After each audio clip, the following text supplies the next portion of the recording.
Welcome to silver spoon heroes kitchen. આજે આપણે અડદની દાળ બનાવીશું. મિત્રો, લગભગ બધા લોકોને અડદની દાળ ભાવતી હોય છે, ખાસ કરીને વડીલોને. પણ આવી રીતે બનાવીને તેમને પીરસશો તો તેઓ વખાણ કરતા થાકશે નહીં. અને વિડીયોમાં બતાવેલ સિક્રેટ ઇન્ગ્રીડિયન્ટ ઉમેરવાથી અડદની દાળમાં 4 ચાંદ લાગી જશે. તો આખો વિડીયો જોવાનું ચૂકશો નહીં. પરંતુ દાળની શરૂઆત કરતા પહેલા તમે હજી સુધી મારી ચેનલ સબસ્ક્રાઇબ ન કરી હોય તો સબસ્ક્રાઇબ કરો અને બાજુમાં આપેલા બેલ આઇકન ઉપર ક્લિક કરો, જેથી હું જ્યારે રેસીપીના વિડીયોઝ અપલોડ કરું ત્યારે તમને નોટિફિકેશન મળે. અને સબસ્ક્રાઇબ કરવું તે બિલકુલ ફ્રી છે. સૌપ્રથમ આપણે કુકરમાં 250 ગ્રામ અડદની દાળ લઈશું. પછી તેમાં પાણી ઉમેરીને સરસ ધોઈ લેવી. મિત્રો, આટલી અડદની દાળથી 5 વ્યક્તિને સરસ જમાઈ જાય છે. આમ 2 વખત અડદની દાળને ધોઈ લેવાની છે. દાળ ધોવાઈ જાય એટલે તેમાં પાણી ઉમેરવું અને થોડું મીઠું ઉમેરવું અને 1 ચમચી હળદર ઉમેરવી અને કુકર બંધ કરીને 3 સીટી કરી લેવાની છે. દાળ કોઈ પણ આપણે કૂક કરીએ ત્યારે સહેજ તે ઉભરાતી હોય છે, એટલે આપણે હંમેશા દાળને સ્લો ટુ મીડિયમ ગેસ ઉપર કૂક કરવાની.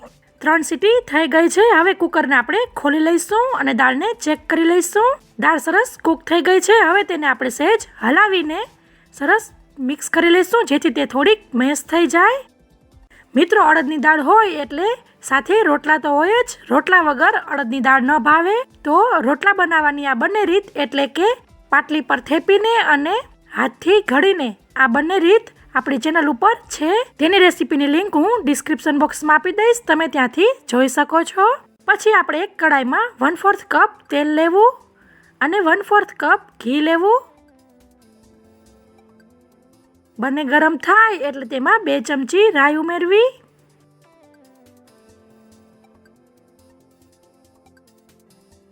રાઈ ફૂટે એટલે તેમાં 2 ચમચી જીરું ઉમેરવું. જીરું સરસ તતડી જાય એટલે તેમાં ચપટી હિંગ ઉમેરવી.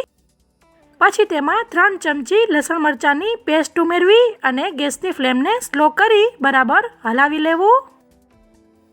મેં અહીં લસણમાં લાલ મરચાંની ભૂકી ઉમેરી ખાંડી લીધેલું હતું.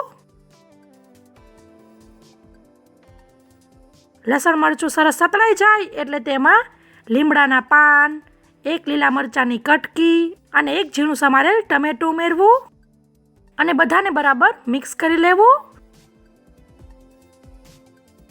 મિક્સ થઈ જાય એટલે તેમાં ચપટી હળદર ઉમેરવી અને ગેસની ફ્લેમને હાઈ કરી લેવી અને બધું 1 મિનિટ જેટલું સાતળી લેવું. સરસ સતળાઈ જાય એટલે તેમાં 1 ગ્લાસ ખાટી છાશ ઉમેરવી અને તેને મિક્સ કરી લેવી.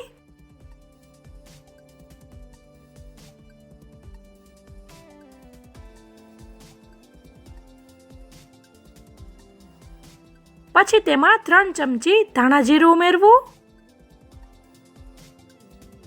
અને 4 ચમચી લાલ મરચું ઉમેરવું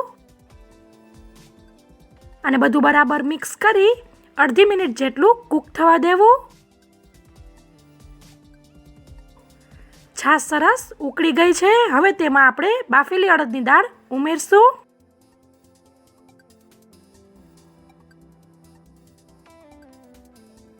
અને બરાબર મિક્સ કરી લેવું.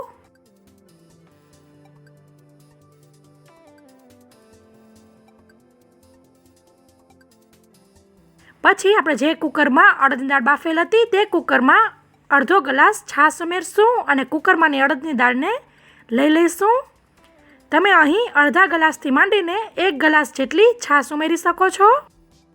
તે આપના પર ડિપેન્ડ રહે છે કે તમારે કેવી કન્સિસ્ટન્સીની દાળ જોઈ છે.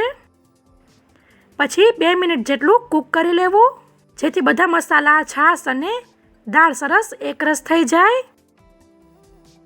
છેલ્લે કોથમીર ભભરાવીને ગેસ બંધ કરી દેવો અને બરાબર મિક્સ કરી લેવું. હવે વાત રહી આપણા સિક્રેટ ઇન્ગ્રીડિયન્ટની, તે છે ઘી. એટલે કે પીરસતી વખતે અડદની દાળમાં 1 ચમચી ઘી રેડવો તો તેના સ્વાદમાં ખૂબ જ વધારો થઈ જાય છે. મિત્રો, આ અડદની દાળમાં ઘી ઉમેરવાની વાત મારા 96 વર્ષના દાદાએ કીધેલી છે. હું જ્યારે અડદની દાળ બનાવું ત્યારે તેઓ હોશે હોશે ખાય છે અને વખાણ કરતા થાકતા નથી. તો મિત્રો, તમે પણ આવી રીતે અડદની દાળ જરૂર બનાવજો.